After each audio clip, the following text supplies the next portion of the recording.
In this lesson, we'll create a timed oil sketch of a white cow. The goal here is to create a loose painting.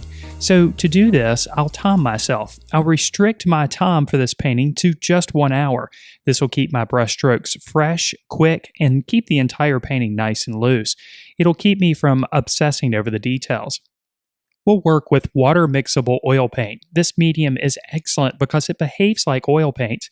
It actually is oil paint, but it can be thinned with water instead of using other harmful materials like turpentine or other types of paint thinners. We'll start with a light, loose sketch, just using a bit of Payne's gray thinned with some water. I'm only concentrating on the contours at this point, and then once I have them in place, I can go back in with a bit of burnt umber and add a little bit of warmth to our lines.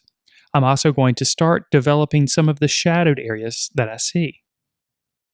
The combination of the burnt umber and the Payne's gray will produce some areas that are a bit cooler and some areas that are a bit warmer. These colors will show through underneath the applications that we apply on top. So these initial colors that we're using in this particular painting are somewhat important. With our loose sketch in place, we can start applying some of the local color. In this case, I've mixed a bit of yellow ochre with titanium white to create a warmer cream color. Brushstrokes are pulled with this color according to the direction that the fur on the cow grows. As you can see here, some of the colors underneath mix with these applications. This changes the color temperature and the value of the applications as we make them. In this scene, the light is originating from the right side of the picture plane, meaning that most of our lighter values will exist on the right side of the face of the cow, and on the left side, the darker values will exist.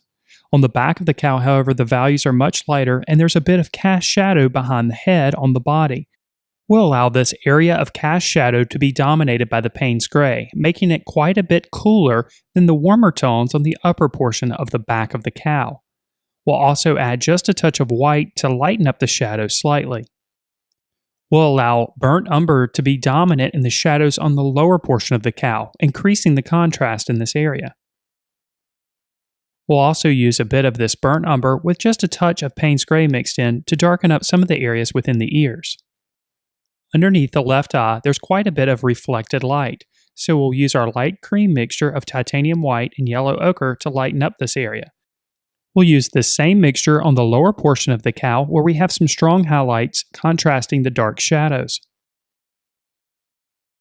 For the snout, we'll apply a bit of flesh color mixed with just a touch of burnt umber. We'll frame out the shape of both of the nostrils, allowing this value to be a bit darker on the lower portion. To add a bit of color, we'll add just a touch of cobalt blue to a couple of locations of shadow. This color, of course, is mixed just slightly with titanium white and a touch of burnt umber, muting it slightly. At this point, it becomes clear that the shape of the shadow behind the head of the cow needs to be lifted quite a bit. So I'll alter the shape using a mixture of Payne's gray, a touch of titanium white, and just a touch of burnt umber. Now we can begin the process of adjusting the contrast in values. So I'll begin darkening up some of the values, starting with the left side of the head.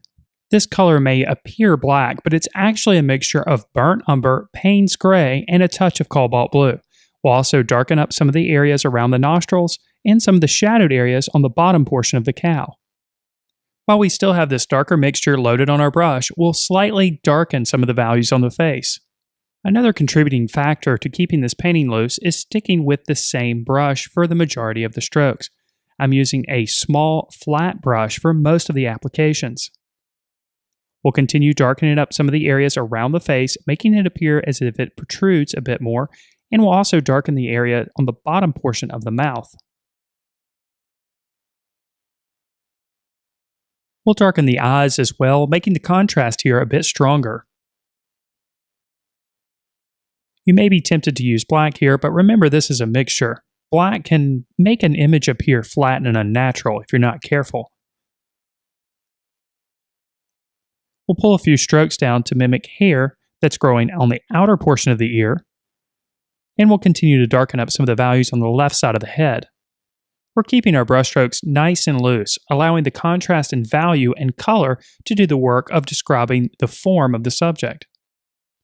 Since the paint stays wet for a long period of time, it's very easy to create subtle transitions of value.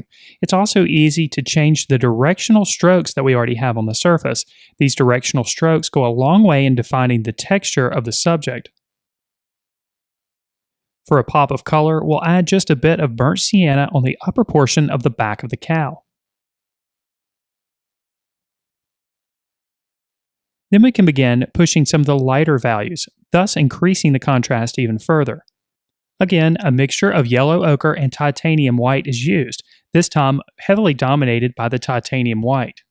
Just as we want to avoid using pure black in most circumstances, we also want to be very careful with our usage of white. Typically, white is mixed slightly with another color, toning it down a bit. We'll continue adding a few indications of highlights here and there with the lighter mixture that we've created. We'll soften up the edges of the ear by pulling a few strokes downward, mimicking the hair that grows there, and then we'll continue lightening up some of the values on the back side of the cow. We'll continue making adjustments to the contrast in value, this time on the snout of the cow with a lighter version of our flesh tone. We can blend this color in, creating a smoother transition between the darker versions and the lighter versions. We can also use this color to refine the shape of the nostrils. We'll continue the process of darkening up values as we see fit, this time in the area of the eyes. We want to ensure that the eyes are the darkest area within the painting. By making this area strong in contrast, we'll of course demand more focus to this location. We'll create a stronger highlight just next to these darker values. This again will create more contrast and more focus in this area. We'll also strengthen the highlight on the lower portion of the face. And now we can start considering our background color and the edges. At this point, I've spent about 45 minutes on the oil sketch, so it's definitely time to address the background and put the finishing touches on the painting. Around the edges, I'll use a larger bright brush using a mixture of titanium white with just a touch of yellow ochre mixed in. We'll go around all of the edges of the cow, and as we do so, we can make the edges crisp or softer.